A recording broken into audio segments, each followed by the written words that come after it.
Hey everyone, welcome to the channel, and this is a very exciting video because it's my 100th video on the channel. And yeah, it's kind of a combination of YouTube shorts and long form videos, but that doesn't really matter. This is still my 100th video uploaded to this channel, and I thought in this video I'm going to do something special. I'm going to remake my first video I ever made on the channel, which was Eastern European tips. And I wanted to make that video because it was a region I really struggled with, but I mean, obviously, I've gotten a lot better since then. And when I first started the channel, I was basically a beginner with very little experience in the game. So this is going to be more of an updated video. There is going to be some of the same tips repeated, but for the most part, there is going to be a lot of corrections made in this video because I just straight up got information wrong in that last video. Obviously, the audio quality is going to be a lot better. That video had some of the worst audio quality ever, and it's just gonna be better in general. I'm pretty excited to make this, so yeah, let's just get right into it. If we look at this map right here with just all of the locations that I'm gonna be covering today, it's the kind of Cold War borders between East and West Europe, and as you can see, Greece and Turkey aren't included in this.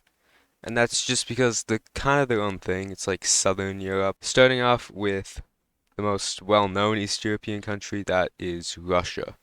And unfortunately, I couldn't really find a better example of this right now, but a lot of signs in Russia will have white painted poles and the bottoms will be black. This one has pretty faded paint, so it's not too great of an example, but you can probably get where I'm going at. Also in Russia, you can find these bollards, which kind of look similar to the Austrian or Slovenian bollards, but the black part kind of cuts off this red part right here, and the bollards are kind of gonna be like everywhere. You'll find like high concentrations of them, just like a couple meters apart. And you can also find these bollards right here, which are a pretty standard European type bollard, but again, they're kind of just like very close together, very concentrated. Russia also obviously uses the Cyrillic alphabet, and they have all white license plates, which stands out from the rest of Europe as most European countries have some blue on the license plates. Moving a bit west to the Baltic states, this is Estonia, Latvia, and Lithuania. Estonia really stands out from these other two, as often you'll have this camera glitch where it'll just be very saturated green in some areas, and then just looking over here, it's not that green color. All Baltic states will also have these blue road markers, and I did cover this in my previous video on East Europe, but I'm just going to cover it again.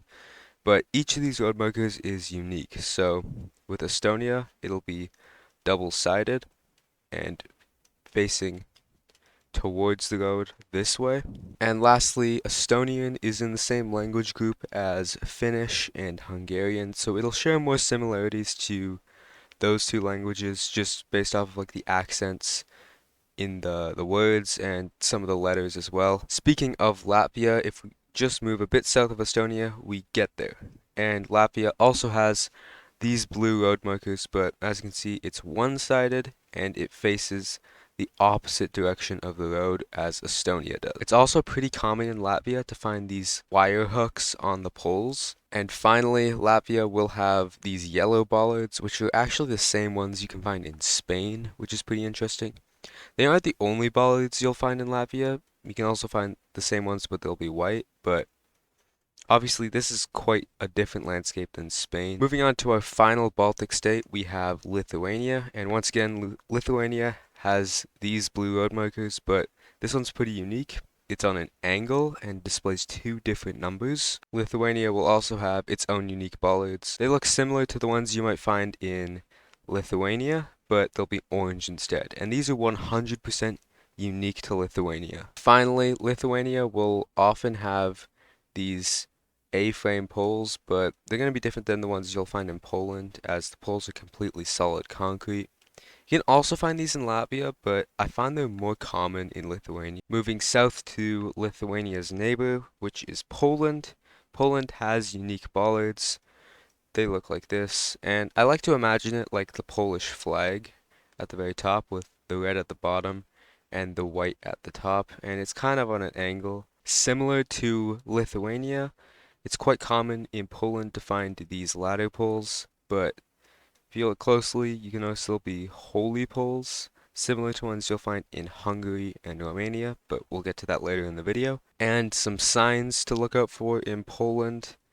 This sign right here is very unique to Poland. A yellow with a yellow inside and a very thin red border, and also these crosswalk signs, these pedestrian signs. While in most of Europe, you'll have bars that go along the bottom. In Poland, it's just going to be a straight horizontal line. Now, moving to Poland's southern neighbors, we have Czechia and Slovakia. For the most part, these countries are very similar. They both have these bollards. However, I find the biggest difference between the two is just going to be the landscape. Czechia tends to be very flat, and Slovakia tends to have a lot more hills and even mountains in some places, with a lot more of a generally uneven landscape compared to Czechia. Moving south of Slovakia, we reach Hungary, which has a lot of similar features to Poland and Czechia. Hungary has very similar poles to Poland. However, sometimes they tend to be a bit thicker and wider. And also, with these wood poles here, you can find this concrete piece like wired or attached to the bottom, which you can also find in Czechia and Russia. But the biggest difference between Poland and Hungary is going to be the actual coverage itself.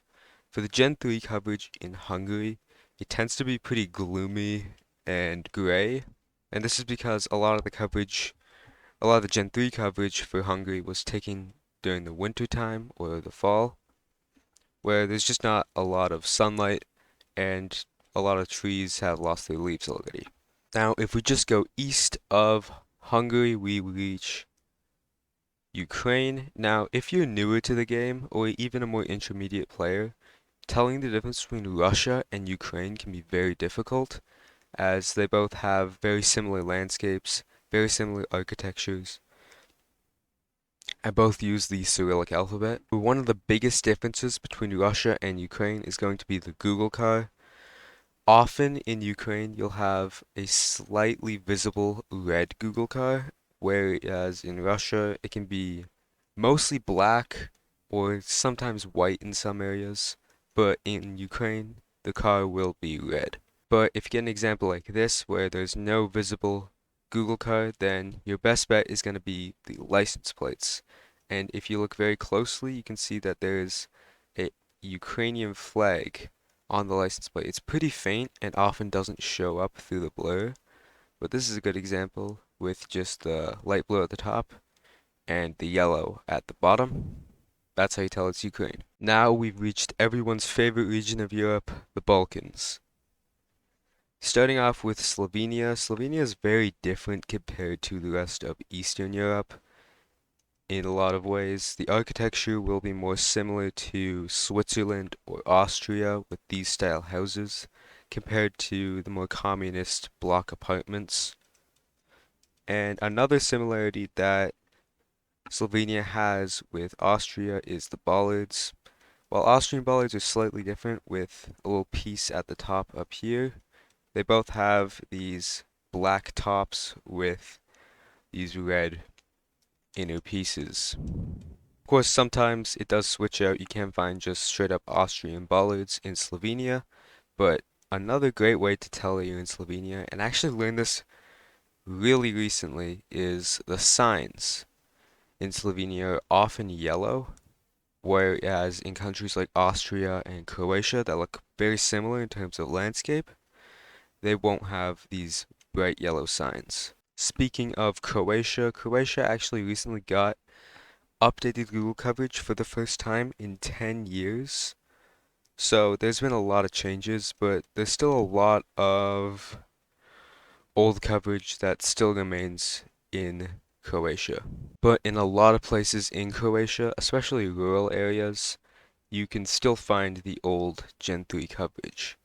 And one of the more unique parts about Croatia's coverage is there was some Google car glitches. And some of them are pretty obvious. if we look closely here, we can actually see that there's some parts of the car that are unblurred. And this, for the most part, is pretty unique to Croatia as of right now, until they phase out the rest of this coverage. And once again, with the old coverage, you'll find these license plates won't have blue on them. Now Croatia is in the EU, so the license plates will have a blue strip on them. But with this older coverage, you can often find this short antenna with white license plates, all white license plates. And this is kind of important when you compare it to kind of similar looking countries like Serbia and North Macedonia, which have pretty similar landscapes for the most part. Now, speaking of Serbia, one of the more unique parts of Serbia that can often confuse and trip up even the more experienced players is the Serbian domain, which is RS. And it a lot of the time, especially in like multiplayer, like Battle Royale, I've seen players get this confused with Russia, but Russia is .ru, whereas Serbia is .rs. Now, there are a couple other important things to note about Serbia. For one, Serbia uses kind of a mix of the Latin and Cyrillic alphabets. So you can often find one sign that has the Cyrillic alphabet right next to another sign that has the Latin alphabet, and that's, for the most part, is pretty unique to Serbia. But with a lot of Serbia's Gen 3 coverage, you can find a Google car without an antenna and a blue strip on the license plates. North Macedonia will often feature a Google car without an antenna, but all white license plates, and will often also use a mixture of the Latin and Cyrillic alphabets. Now moving on to two countries that I definitely messed up with in my last video that I did on East Europe. But since then, again, it's been 3 or 4 months, so I have learned a lot. For one, this is Montenegro, and obviously Montenegro has rifts. I think most people in the GeoGuessr scene, or that have seen a little bit of GeoGuessing content, probably know this. If you don't, Montenegro has rifts in the sky, but Montenegro will often have these bollards, which look kind of similar to Slovenia and Austria, but they're kind of like flat, like two-dimensional almost. They don't have as much depth or width as Slovenian or Austrian bollards. Montenegrin license plates will also have just one blue strip on them, which is important when comparing it to Albania, which I'm going to cover next. So, Albania, like Montenegro, also has rifts, and it has a very similar mountainous, dry landscape. There's a couple important differences though. In Albanian urban areas, a lot of the buildings will have these water tanks on them, and while this isn't a super great example, there's some places in Albania that just have tons of water tanks all over the buildings. Albanian license plates will also have two blue strips on them, which is different compared to the one strip on the Montenegrin license plates. But sometimes you can also find license plates with one red strip on them, like the Kyrgyzstan license plates.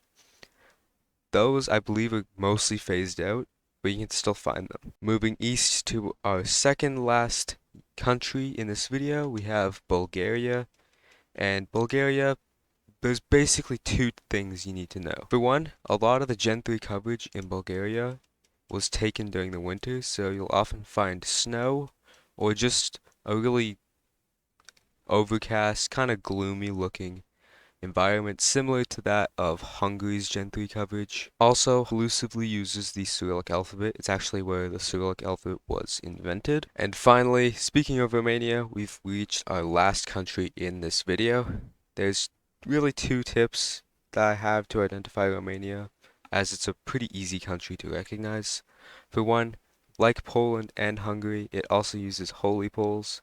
However, these ones in Romania will often have a white painted bottom, and you'll find this yellow paint with a warning painted onto it as well. Also, the Romanian language looks more similar to Spanish, French, or Portuguese than it does to its neighbors, which mostly speak Slavic languages, so it can definitely help distinguish Romania amongst its neighbors. So hopefully you enjoyed this video. It was a bit of a throwback to the kind of tips format that I used to do.